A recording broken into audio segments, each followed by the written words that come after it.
Before we get into it, I just want to give a shout out to today's sponsor, Curiosity. Curiosity is an accommodation partner of SMWX while we're in Cape Town. If you need accommodation in Joburg, Durban, or Cape Town, make sure you check them out. And guess what? Because you're an SMWX viewer, you get 10% off your next Curiosity order. Use promo code SMWX. Shout out to them. Now let's get into it. Spread the fire. Welcome back to SMWX. Today, I'm extremely excited to be joined by a friend of the show, Head of Parliamentary Research at Sizwe Party, none other than Darren Campher. Sir, welcome back. Thank you very much for having me again. Last time we did this, we broke the internet. A little bit, maybe a little bit, yeah. Yeah. How do you react to our conversation? Because I don't think I've seen an interview that got that much reaction, both positive and negative, on this channel before.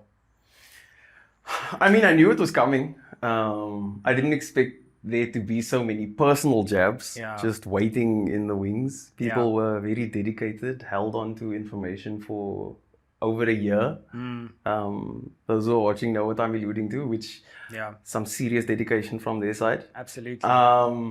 But yeah, I expected there to be a lot of shock and disbelief and questions, which is fine. I think I did a good job of answering those in the weeks to follow.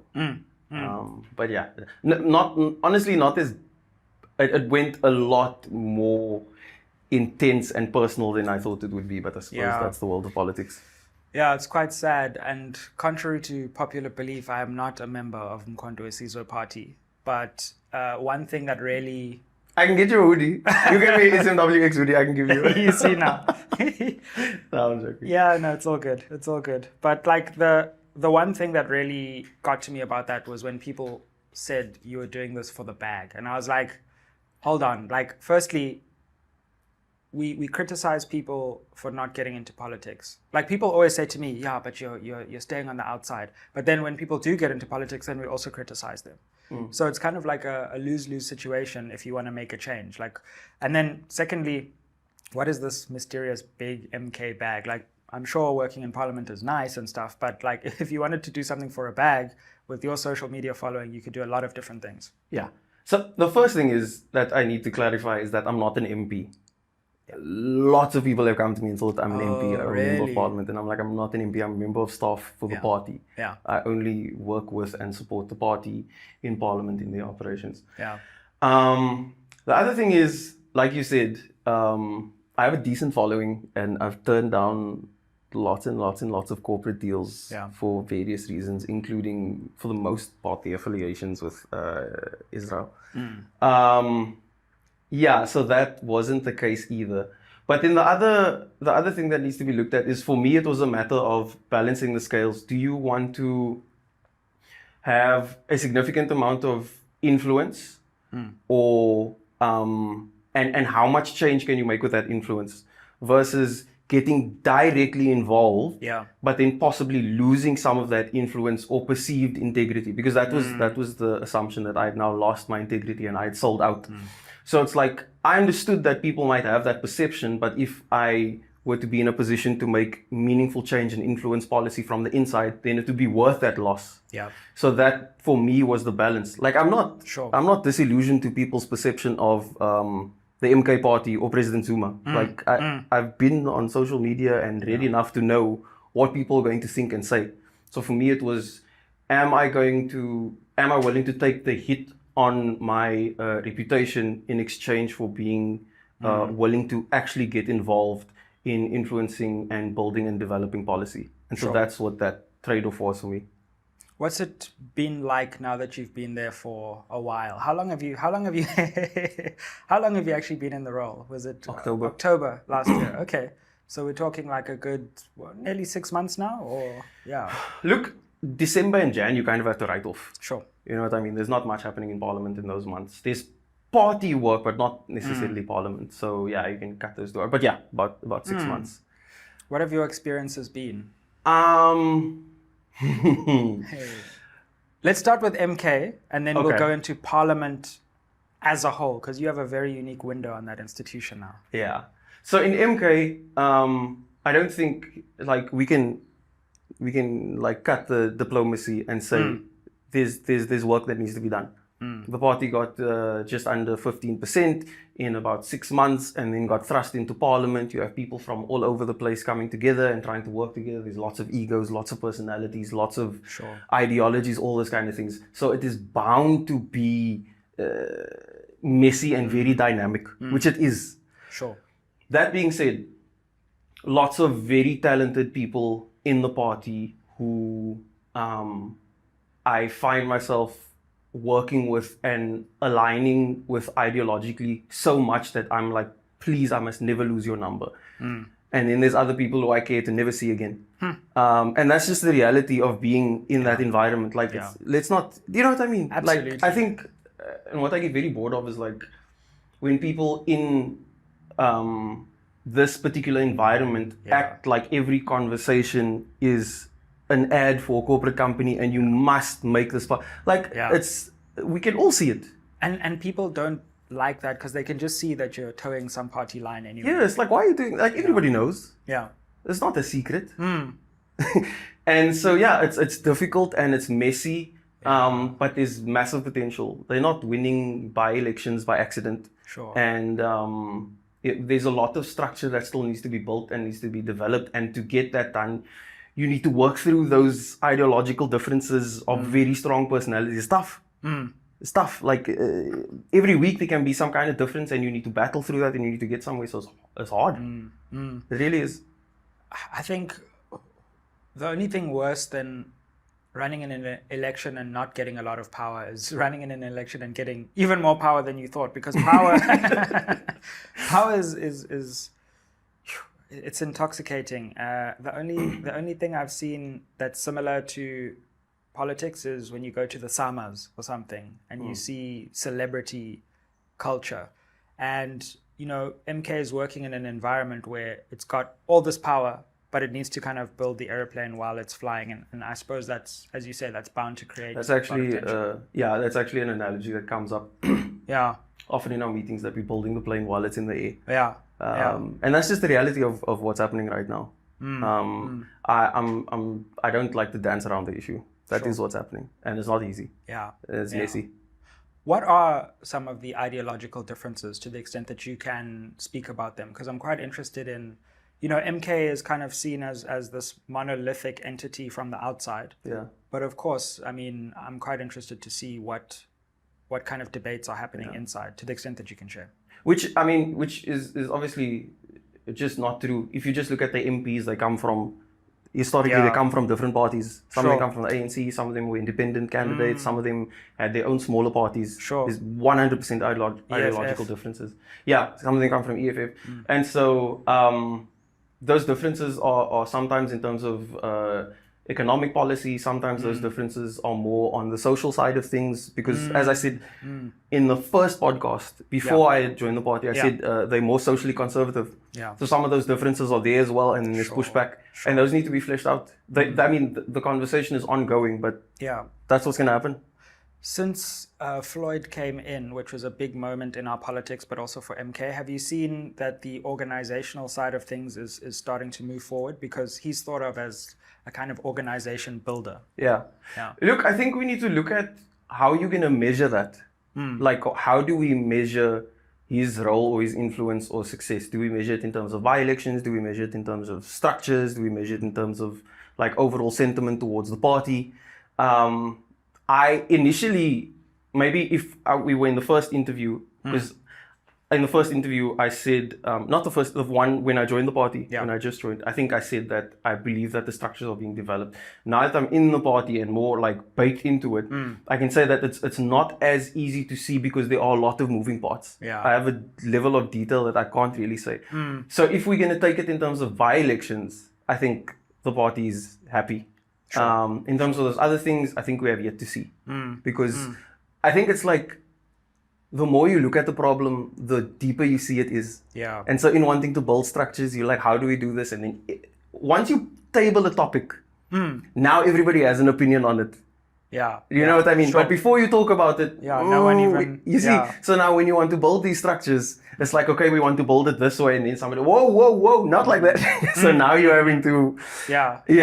And I guess like all the decisions are quite important because once you set an institution, then you can't as easily remake it. Or at least you don't want to. Yeah. Not this close to a local government election. Yeah. It would be preferred that once we stay. So, couple of challenges. I don't know to what extent you can talk about them before I move on to some of the successes. Obviously, we had the Floyd Duduzile spat. Yeah. And then we've also got this talk of dissatisfaction between Dr. Hlophe and Mr. Mani. And of course, this is against the backdrop of a lot of internal conflict in the MK where people get removed and all kinds of things. What's going on over there? So let me say this. Yeah. Let me start at the end, where you say people getting removed and people change around. Yeah. I personally like that. Sure. I would prefer it. Just gooi. I'm not going to lie. Y'all and MK don't play here. I would prefer that, especially because it's such a young organization and because at this stage, like, let me use an example. A lot of the DA politicians, if you go onto their TikTok, their comments are off. We can't do that. Like, it would be short-sighted of us to do that. And the reason for that is because we have to be so closely connected to our constituents, right? So I think given that, constituents are going to want that kind of, I don't want to say knee-jerk response, but like, deal with the issue now because you can see it's here, stop playing. Sure. So I prefer that. Yeah. Especially because, like I said, our constituents, they will phone you. They will be like, hey, what's going on? Like, you know, like mid-meeting, they'll be phone, which I prefer. I like that. Members of parliament are supposed to be representatives of their constituents. And if their constituents don't have the ability to hold you accountable midweek, midday, mid-meeting, do you know what I mean? Then are they even representative of the people? So I like that, firstly. Secondly, on the Dudu Floyd thing, that thing must run its course. That's above my pay grade. I don't... Sure. When that happened, I was just like, hey, this is... You know what? The leadership of the party must be the leadership of the party and handle this, and I'll stay out of that. The same applies for Hlophe and Mani. I know that was about the speech debacle, which I think everybody's in agreement with. That speech was not ideal. Did not come from me, contrary to popular belief. We do often get involved in writing speeches, not that one. So yeah, but these are, hey, we're gonna have to go through it. Yeah, I guess, sorry, one other thing I wanted to mention was the MPs that aren't actually in Parliament right now because some were removed. I don't know exactly how it works, but for the budget vote, some people were absent, but there actually was some lack of representation from MK. I don't know how many it is. Can you clarify what's going on? So Mani made a post and he said that there were 8 MPs that weren't, 8 seats that weren't filled. Yeah. And if I remember the post correctly, it's because we can't make any more changes until June. Right. And then 3 people were, apart from those 8, 3 people were missing and they were on constituency work. Sure. I think one was spokesperson, one was deputy president, and they were involved in a by-election at that stage. Right. So those 8 seats, there's not much we can do now until June. You're actually legislatively bound not to fill them until June. Yeah. There's nothing we can do about that. We're just gonna have to hold. On the other side, like Western Cape electoral success did not strike me as something I was expecting. As somebody from the Western Cape, my whole life, me either. Yeah. Not from a place like Saldanha. Is a very predominantly colored place, to call a spade. And with the perception of MK, which, I mean, we can just call it what it is. The perception is shifting, but it still is, this is Jacob Zuma's party, it's a Zulu party. That is changing, but I didn't think that changed to the point where they would win a by-election in the Western Cape already. Yeah. I was surprised and impressed by that. I think it is a good indicator in terms of the party's ability to connect with people on the ground. It's undeniable. Whether, like, I can, do you know what I mean? You can say I'm saying that because I'm an employee of the party, or you can say that I'm saying that because I'm a member of the party, whatever the case is. But the reality is, you don't get to 0 to 15% and then winning a by-election in the Western Cape, completely outside of your region, which is KZN, in literally D8 territory, which is predominantly the Western Cape, is by accident. Like, you have to genuinely be able to appeal to people on the ground. Now, because I'm engulfed in what's working in Parliament, I'm not too familiar with who was. I know Dr. Flope is involved actively in the Western Cape. So I don't know if that was him and his team, or if the SG was involved as well, but whatever they did, it worked. Yeah, and you're right. I mean, I think the thing about MK that has surprised me right from the inception is that the media mainstream just completely doesn't get MK, but something happens on the ground where MK is able to connect with people. It does. And I think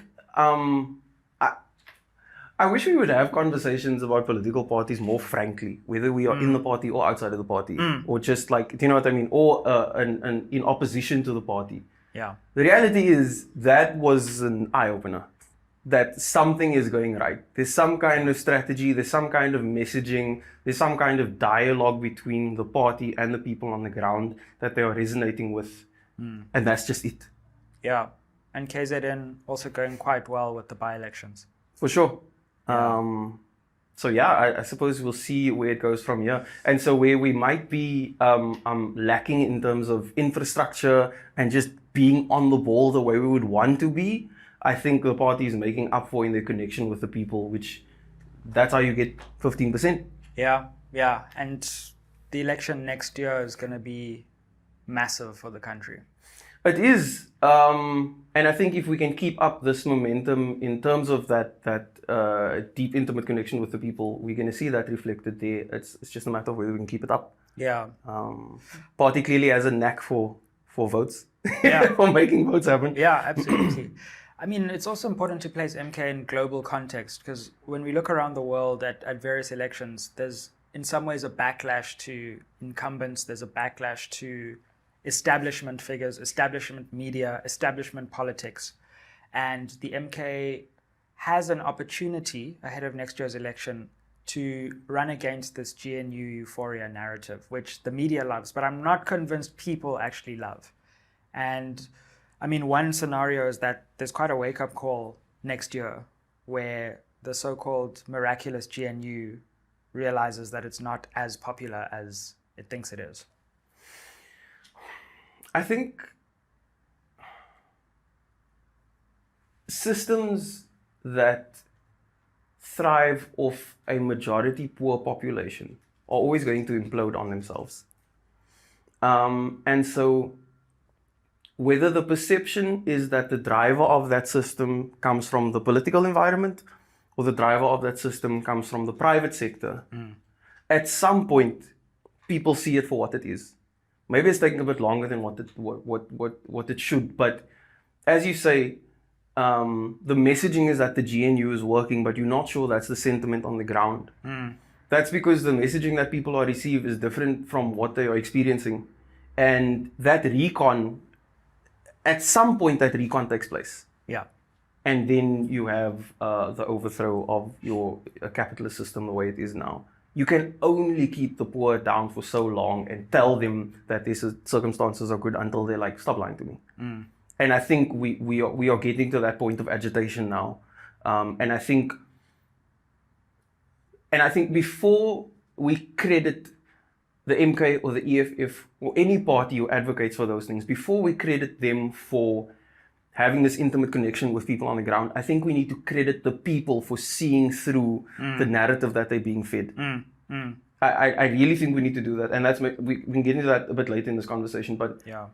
I think we sometimes forget to credit people for empowering political parties who have ideologies that could free them. Yeah, absolutely. You mentioned EFF there. I mean, before we move on to your experiences of Parliament itself, that's been another story of post-election South Africa, the MK-EFF breakup, shall we say. I mean, we're in a similar position because for some reason, I think the EFF thinks that I coordinated all those interviews to damage the party.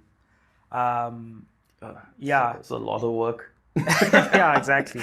But I mean, we also have constantly spoken on this channel about the fact that at the end of the day, you can't have a divided opposition and expect to challenge a united coalition government. Yeah. Where do you think things are standing now between MK and EFF? The Progressive Caucus meets on a as and when basis, and to the best of my knowledge, when they meet, things still go well. They plan, they have strategies, they develop, you take on this, I take on this, you take on that, I take on that. Things are still moving relatively well with the Progressive Caucus in Parliament.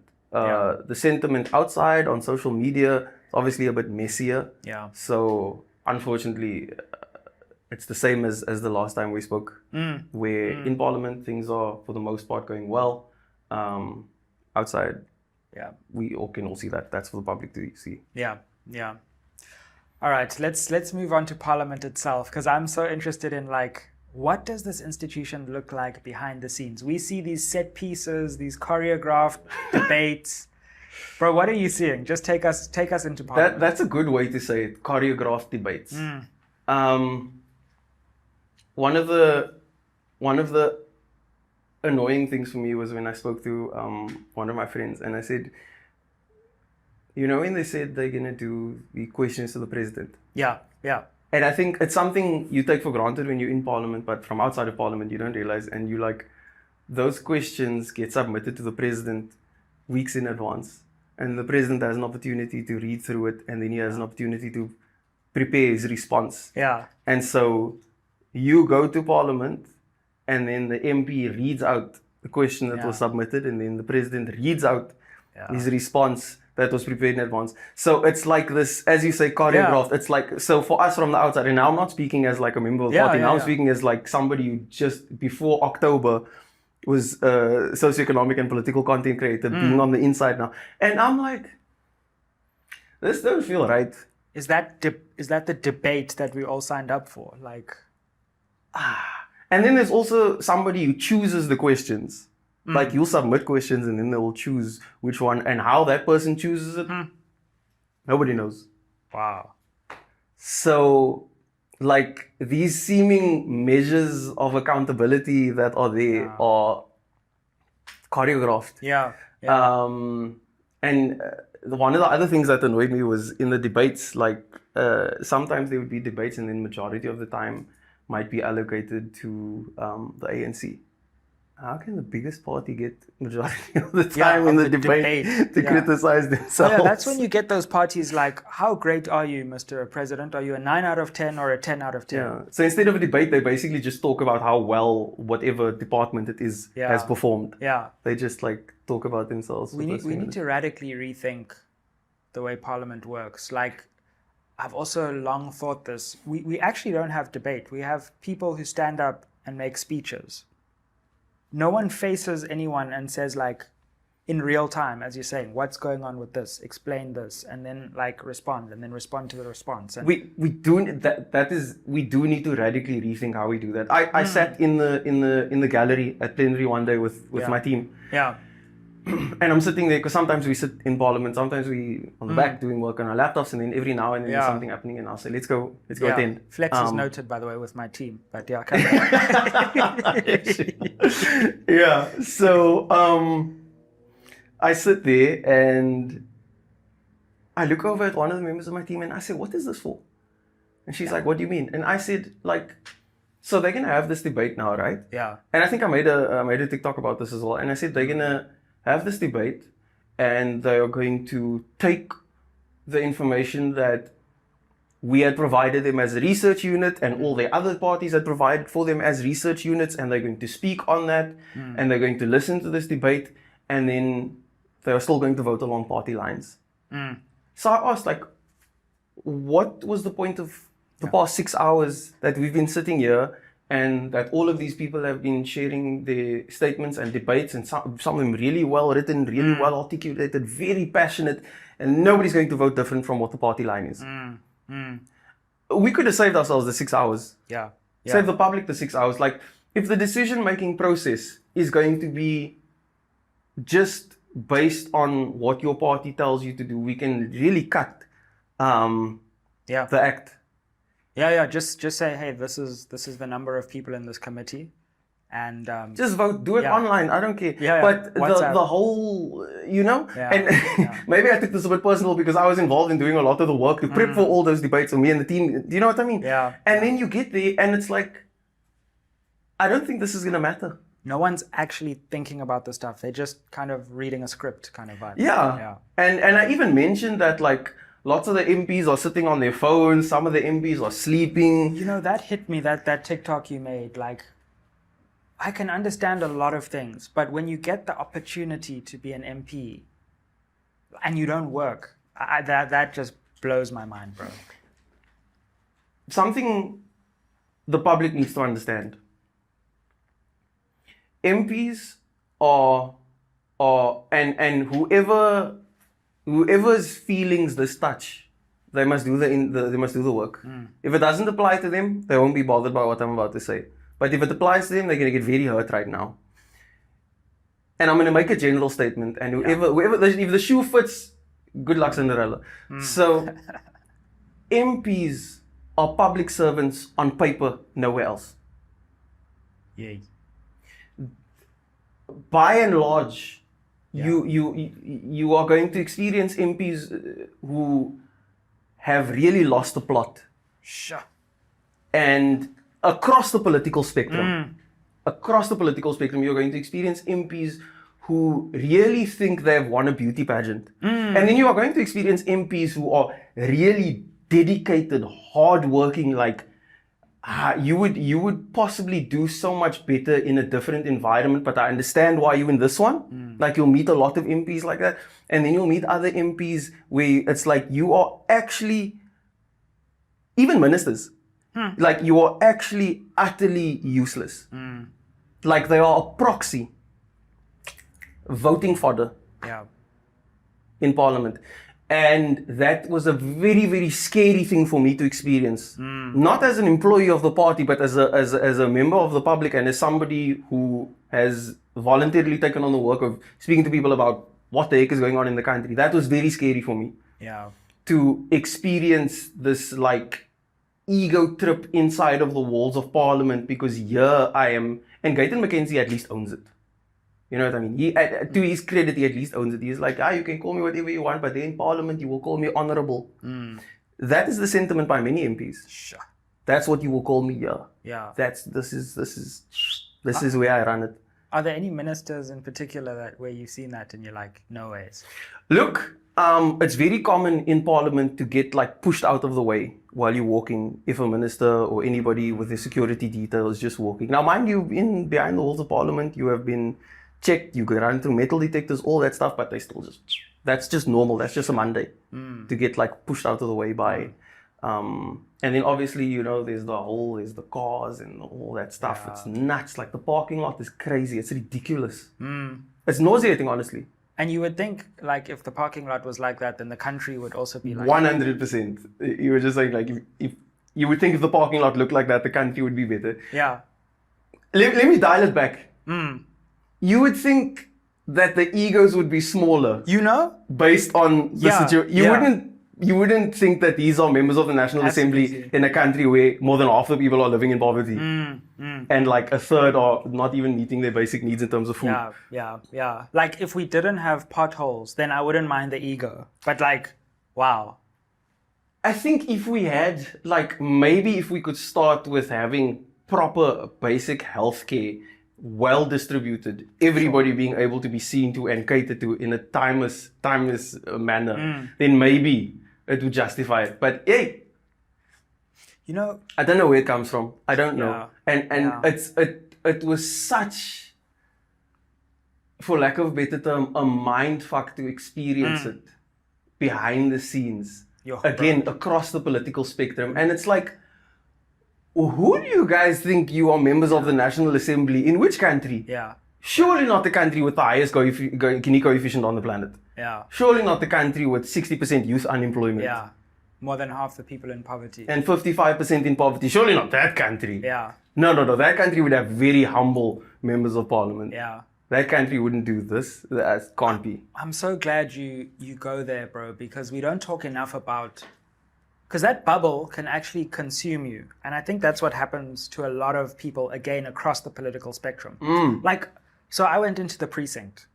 And we've almost got this thing. We call it the rock fever, the results operation center fever, because that's where everyone converges. And then you get the elite, like, all coming together and confusing and getting themselves... What's the word I'm looking for? Kind of like misaligning themselves altogether.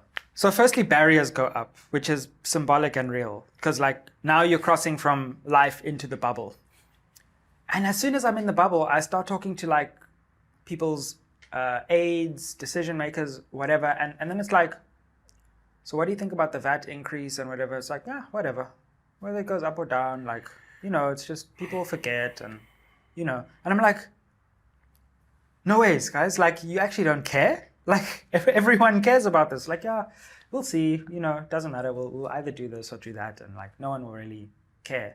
And you're like, I don't know how this bubble gets created in Parliament where the population outside gets almost neglected because everyone inside that bubble kind of is agreeing on this culture. Yeah.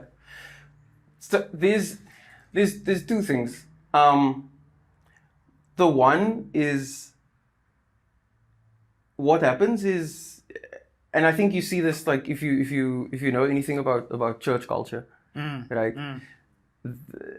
Churches or groups of churches create this like little societal bubble, and then they make themselves kings and queens and rulers inside of this bubble, and they make the system very real for themselves. Absolutely. To the point that they then effectively have real power and real influence within whoever subscribes to the system. Yeah. And this is essentially what parliamentarians have done. So true.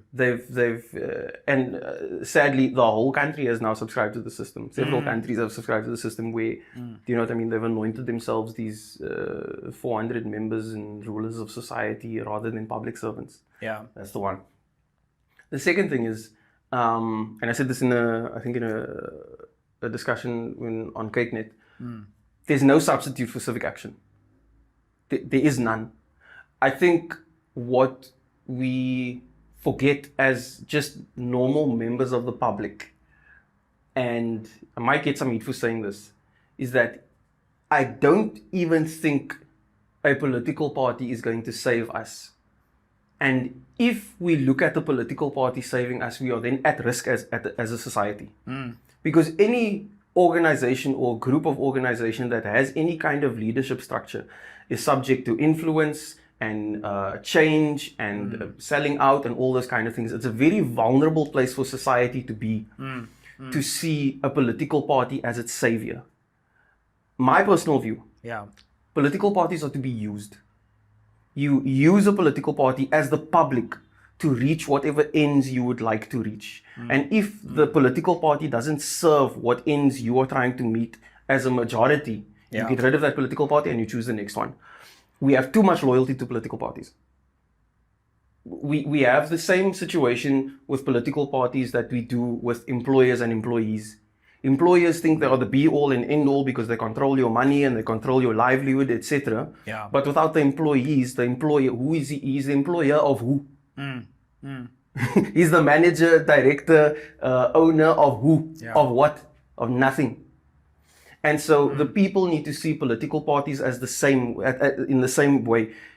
And it's not just important, it is mandatory to maintain control of whatever liberation we want to achieve. If we look to a political party as the hero, and at some point down the line, not that this is something we can relate to, just the example. Of course, But if we see them as the hero and we swear undying loyalty to that political party, even in the midst of them not serving the best interests of the majority, they have no incentive to change course. And so then as the public, we have handed our power, put it into one basket, and then left it alone indefinitely. So true. In many ways, yeah. we have created that culture in Parliament, right? Because we surrender our agency to these MPs, and they don't face any serious consequences for not working, playing Candy Crush, sleeping, and failing to deliver. We have. I think as the public, we have failed to display our power across areas of leadership, whether it be the private sector or the political side of things. Sure. I feel like we have not. Look, there's been a lot of intentional stripping of the public power through education and information, etc. Yeah. It is truth, it is reality, it is what it is. But at the same time, we have also surrendered our power to them by failing to wield what power we have with what we know. And there's no, it's like some things just are. Do you know what I mean? We can have and whoever's watching this, we can have a conversation about political parties and which one and this and this and this. But one thing that we need to just accept for what it is that as a country, we have surrendered the work of leadership to our leaders. Yeah. And it's a horrible thing to do. Yeah. It's a short-sighted thing to do. I see leadership as you have been given instruction by the majority, you follow that instruction, or you will be removed from that leadership position. What we've gotten now is we've elevated somebody into a leadership position, you must do the work. Yeah. And if they don't, then what? We've not done anything because we've not gotten into the... I always credit the French. I say, as much as I hate the French, they know how to protest. That's for sure. They know. Did you see that video where they took all the tractors and they dumped manure in front of all the political places and offices? No. Yeah, they like filled the gates. They dumped manure in front of the gates and they were like, this is what we think of the work you've done. Sure. And I'm not saying that's what we should do, but I'm saying that that needs to be the level of heat and pressure we need to exert on leadership across the board. When prices go up, we get angry and then and when political parties make ridiculous decisions. Like, I understand that we are very frustrated with the potential for a VAT increase. I understand it makes sense. But why do we look to MPs to make that decision happen on? And I'm not saying that shouldn't be on them. They have their work to do. Now I'm speaking about the public. Yeah, sure. They have their work to do and they need to vote accordingly and they need to pass legislation, all those good things, right? But why are they not scared of the public in terms of passing a 0.5% percentage point increase? Why are people, why are political parties are concerned with their constituents? What I think should be the case is that the 400 members of the National Assembly should be concerned that the country is going to come to a standstill. The country is not going to stand for X, Y, and Z. And I think that we are getting there for sure. We are getting there. There have been marches, there have been protests and all this kind of stuff. But I don't yet think we are at the point where as people we control the system well enough to be able to know that if you even present something like a VAT increase, is not going to fly. The audacity to present an option like that in the most unequal country on the planet, 55% of people in poverty, all the stats, yada, we all know them, we quote them all the time.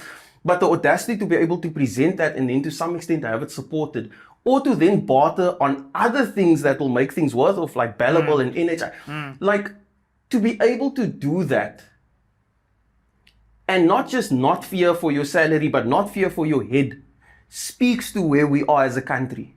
And I hate this saying, sorry, I know I'm ranting. I hate this saying that when people say we aren't angry enough, right? Because I think a lot of us are angry and a lot of us are frustrated. You're not going to tell me that somebody who's traveling 4 hours a day, working 10 hours for minimum wage is not angry. That's disrespectful. I don't think we should do that. But I do think that there is a disconnect between what we experience and what we know we have the ability to impact and influence in society. And I think when we get to that point, we are much closer to our liberation than we are when we vote for the right party. I think what is true to say on that is, I agree with you, people are angry. Maybe we are not channeling our anger enough. And that's what democracy is, when you channel anger to power, not outwards. And we haven't as a society figured out how to channel that anger to power yet. not just MPs, as you say, to corporate power, other forms of social power. And we're channeling the anger in lots of directions, but not in the directions which it most needs to go in. And as a country, we urgently need to think about this. Because I agree with you. When you go to that parliamentary precinct, you're like, the solution is definitely not coming from here. I don't know where it's coming from, but here is not where it's coming from. And the scary part is that we don't lack solutions. I was watching the podcast with you and Duma. Yeah. Brilliant podcast, brilliant solutions, Sure. all of them. He said he's presented them several times across the country. And he's not the only one. There are people who have presented several solutions to what we are going through, and they aren't being taken on. And that should bother us. Yeah. I think the narrative we get fed is that, incompetence, There are brilliant people there in parliament as well. Brilliant people working in the state, brilliant people working in various departments across the country. Yeah. There's not South Africans are not dumb. Yeah. South Africans don't lack skills. There are people all across the industries. We don't have the largest economy on the continent by accident either. And it's not because some white man sits in the office and smokes cigars and then goes home to his farm. It's not him. It's not that title deed holder. Like, let's get that straight. You know what I mean? Yeah. Yeah. We aren't there by accident, but we just need... And I suppose it's why I make the content I do, so that people can see the connection between the state that we're in and the power that they have. Yeah. I suppose I'm just frustrated because we're not getting there fast enough, and it's costing people's lives, man. It is. I mean, this VAT stuff. What's your understanding of what these opposition parties have done? Do you think that there is a possibility of reversing this 0.5 percentage point increase? Or do you think the ANC has literally led them down the garden path? Personally, I think it's a little bit naive to partner with the organization who wanted the VAT increase and then hope that they're not going to implement the VAT increase. That being said, they have released a statement saying that they're going to consider it. Whether they're actually going to consider it or not, I don't know. What bothers me is that they tabled the 2 percentage point increase as a solution. Like, what's the thought process? Do you know what I mean? That's what bothers me. So at this stage, I'm not sure there's much that we can do as the public in terms of whether that happens or doesn't happen. I at this stage, I think that lies with the ANC. What bothers me is that this was an option to them. Why? Yeah. Like, why? And the Kizviter from SARS, right? He said when he spoke to Parliament, he says that we are not without a wealth tax, and then he mentioned things like estate duties tax and transfer things. Those aren't wealth taxes. Those are things that happen to impact the wealthy because they do shit that the poor can't do. That's not what we want. We want them to be taxed because they are wealthy. Sure. We don't want them to incur tax because they happen to have wealth.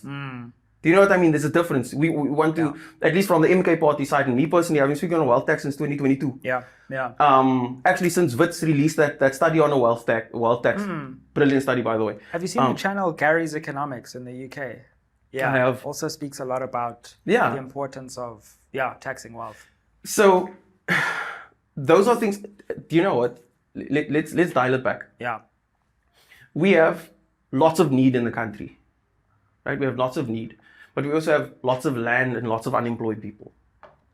If we are saying that the hindrance to us getting what we need to have happen is financial, right? Let's forget all the fancy economic terms. Let's cut through all the bullshit, right? Sure. If we are saying that what is stopping us from what we want to achieve is financial. We don't have money, basically. Is that what you're saying? Then what we need to do is we need to look at the institutions who control the flow of money. The South African Reserve Bank and the South African Revenue Services. Because the one controls or can influence in large how much money goes out, SARB, and the other one controls how much money can come back, SARS. So now it's funny to me that we are looking at the people to fix this issue. But we are not looking at the two institutions that control the flow of money. Why? How is that possible? You're telling me that these guys, SARB, can issue currency, have salaries paid, etc., and to curb inflation, What we have is SARS bring in the excess so that we can still control prices, and they don't do that. Why? Why? And that's the conversation that I think we need to have as people, and we need to look at the problems that are being presented. And if you're saying the problem is financial, who controls money? If you're saying the problem is skills, who controls the access to skills? If you're saying the problem is housing, who controls the access to housing? And this one in particular is very frustrating because we are having a conversation about finance and the Reserve Bank is nowhere to be found in this conversation. And SARS is like, we can find. So, but and to say that we are not without a wealth tax, stop lying. Stop lying. What I want to know is how has SARS gotten involved in actively distributing income by looking at those who have excess money coming in, and they're like, hey, we can actually get involved in distributing the flow of finances. But we don't have that conversation.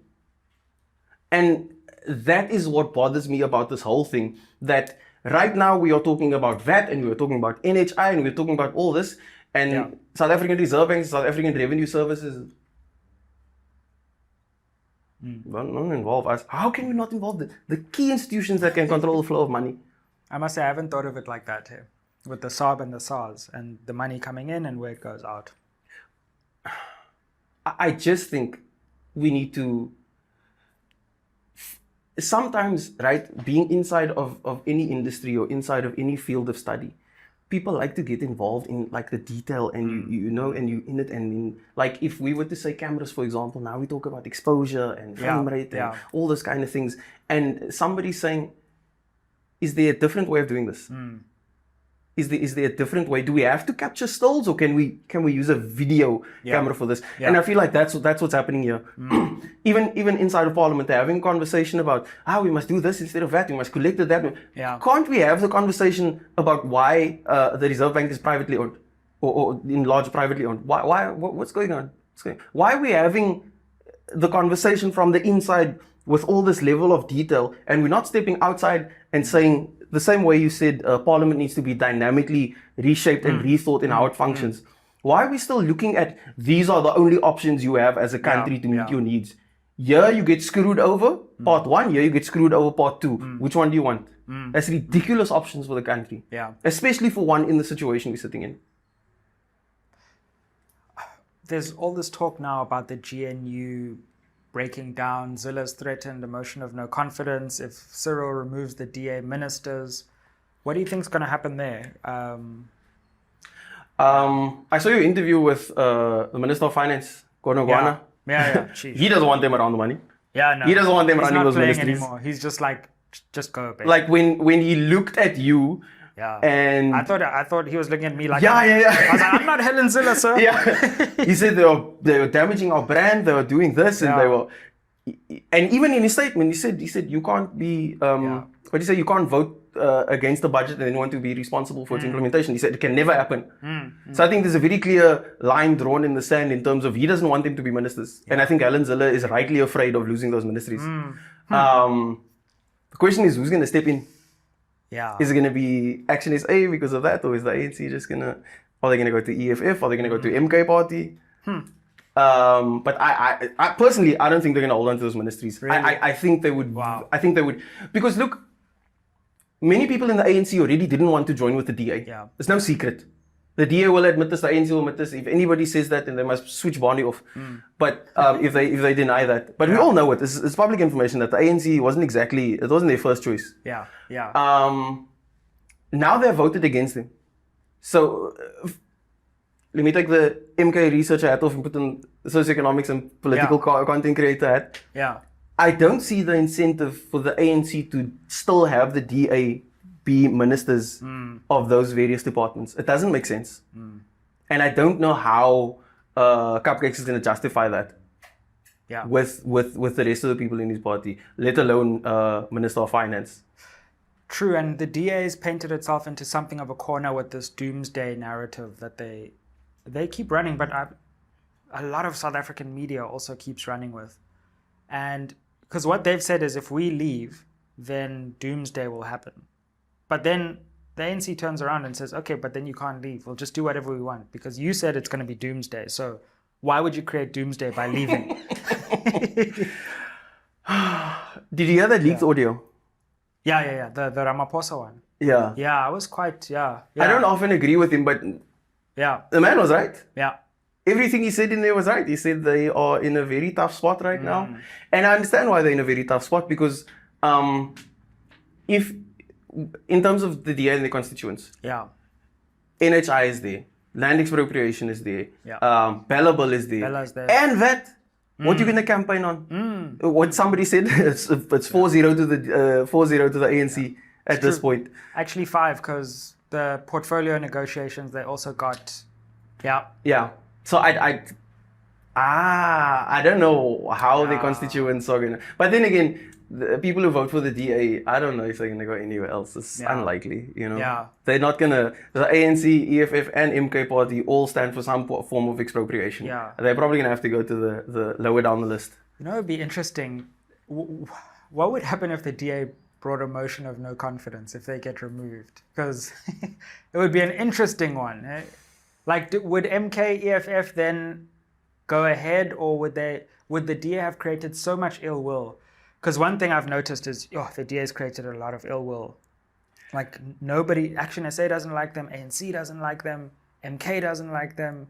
And they seem to be confused as to why, but anyway. Yeah. But then if they bring a motion, then it's like, wait, but then we can remove this government. Can I be honest? Yeah. Can I be honest? Yeah. That thought actually scares me a little because who would then be president? Yeah. Would John Steenhuisen... That's what you see. That's what I was... I just realized something. That's what I was... Yeah. Because then they have the biggest numbers. Like who's... And the truth is, opposition could unite to remove the ANC. There's nothing technically that stops it. It's just a question of... I mean, they could also say... They could punish the president and say, you're gone, we'll find a new ANC president. But they've already said, like, it's doomsday if there's no Ramaphosa, so... That thought actually bothers me now that you put that in my headphones. I actually have no idea. That would be such an interesting vote. Because then it's also weird though if MK then backs the ANC. It's going to be such a trip watching this podcast a few weeks from now. Imagine. And I'm wondering what's going to happen in the time leading up to that. Yeah. Maybe they'll just stay around like they always do, the DA. And I don't know. I think they're in a tough spot. I think they've lost almost every battle that they've tried to have against the ANC for what they want. They've not gotten anything. And Alan Zille keeps saying, like, you can't have everything. You have to compromise. They've not gotten at it. all. At all.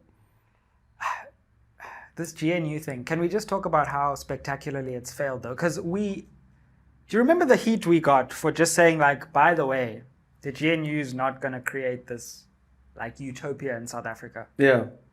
Here we are. Not even a year. Yeah. Not even a year. I thought at least 2 years. Even I was like, no, 2 years, guys. I think in large, that's because whether the DA and the ANC want to accept it or not, they are, maybe not on paper for the ANC, but in terms of implementation, they are ideologically more aligned. In terms of those top 4 parties, if we want to group parties together, it would be ANC, DA, EFF, MK. Those parties are more closely aligned to the ideology. ANC can maybe make a discussion now about NHI and available, but those things have come very, very late. After 30 years, nobody can be blamed for thinking that the ANC is more aligned to a neoliberal DA.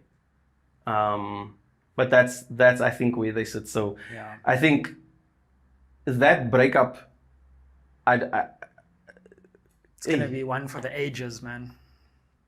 I suppose this is where you get to in democracy when a party loses outright power. I suppose this was always coming. It is... Look, if we were studying this 10 years from now, we would say that this stage that we're in the experience is healthy. This is a good thing. This is good movement. Again, I'm just frustrated that as we go through these motions, people lose lives, man. And it's very difficult to be behind the walls of parliament, and there's this bureaucracy, and there's this red tape, and there's this slow movement, and there's this waiting, and this and that, and it's just like people are losing lives while this is happening, and I can't reiterate that enough, that whilst we try and play this game and do these speeches and do these rehearsals, and people are walking around with their big egos and in these big black SUVs and all, like, it's life is being lost. Yeah, it's quite obscene. Daily. Like you drive not even a block from Parliament and there's homeless people down the street, right outside the institution that is meant to fix that problem. And that's, it's messy. So, bro, where to from here for you? You're going to stick it out within the political space? Look, MK must keep you very close, I will say that. Look, being in the research unit is a very integral part of the party. I get to learn a lot, I get to present a lot. And so I am in the process of, and I want to build a really strong and really well-functional knowledge library for the party. Sure. That's my vision for this particular department. And I've said it before I started in the role, I've said it in the role, I've said it various times that the research unit really needs to be a knowledge library, not just for the members of parliament who I'm there to assist directly, but I think for the party as a whole and then for the larger country. And so that's when I'm not involved in assisting the MPs in their portfolio committees, that's what me and the team are working on. How do we get information together? How do we plan to present this so that it can just benefit people? And I suppose that's what I'm always involved in, like getting information out to people. As in this particular context, I'm just on this platform, my immediate so I just want to really build a really strong knowledge library for the party, period. Benefits the party, benefits society. There's no harm that can be done in building a really, really robust knowledge base for the party. Yeah.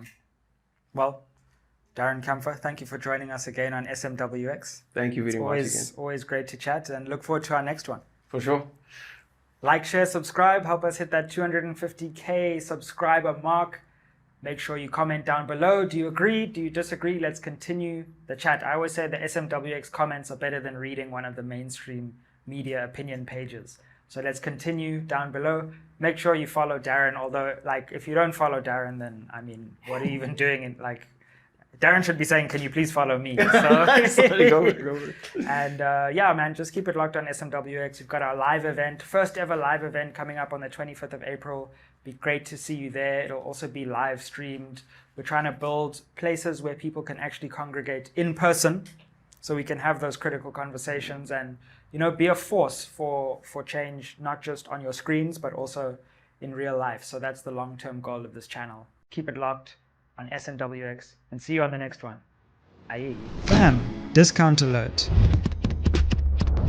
Big shout out to our partners who made these Cape Town episodes possible. First, Curiosity Cape Town. They gave us a stylish and comfortable space to stay and shoot. Use the promo code SMWX for 10% off your next stay. Next up, Pace Car Rental. They kept us moving with ease through the city. Use that same promo code SMWX to get 10% off your next car rental with them. Support those who support the channel and let Spread the fire. Welcome back to SMWX. I'm here with the spokesperson of the EFF, Uyani Pambo, right after the Sona disruption or interruption.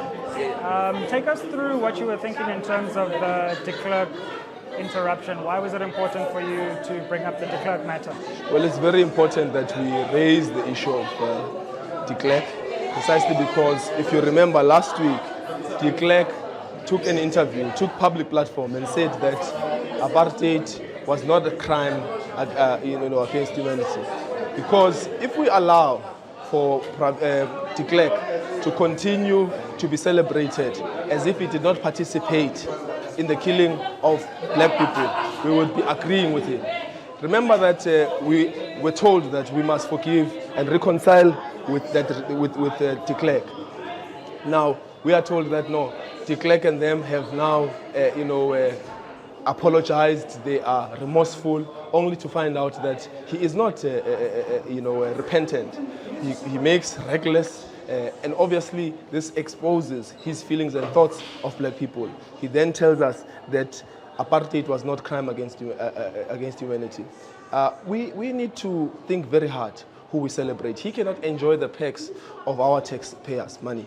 We cannot allow that he continues to go to platforms and sit there as a former president. He's not our former president. We never elected de Klerk. This parliament is a parliament of our people who fought very hard. Some lost their lives, paid the ultimate price. So we can't sit with a murderer. We can't sit with the president of murderers. De Klerk has blood on his hands. So we're not going to allow that to happen in our name and not in our presence. And in terms of the further interruptions on Minister Gordhan, what do you say to the criticism that you've taken it too far, it was too much? We think we should have taken even further, but we have achieved our goal, because our goal was to simply make sure that we raise this issue sharply and we tell South Africa, but most importantly the president of this country, to say to him, you cannot sit with a minister like Pravin Gordhan, who presides over state-owned entities that are collapsing, being collapsed deliberately so that they are being sold off afterwards. So we won't allow Pravin Gordhan to sell our state-owned entities. We're not going to allow that. It's not going to happen, not in our name. We are fully behind the people. The people want electricity in their houses. They're not going to allow a situation where we have a minister who enjoys our resources but still works against the interest of black people. And just finally, this is one of the big moments for you, I guess. I mean, you were one of the people probably watching Sona a few years ago. Now you're one of the main people speaking. How does that feel? How are you feeling right now? Brother, I'm an activist, so I'm simply extending my activism. I'm simply doing what we were doing earlier. The difference is that we're doing it at a different level, at a higher level. So nothing has really changed. I'm the same, enthusiastic young man that I was, armed with the conviction to see justice happen in this country, to see the expropriation of land without compensation, to see black people fully being owners of this country. But as it stands, I'm not going to say that there's something different. The only difference is that the responsibility is much, much greater. The responsibility is much greater, but also the platform is much bigger. The sweat is the same. The sweat is the same. Much more. Thank you, my brother. Sure. I hear you.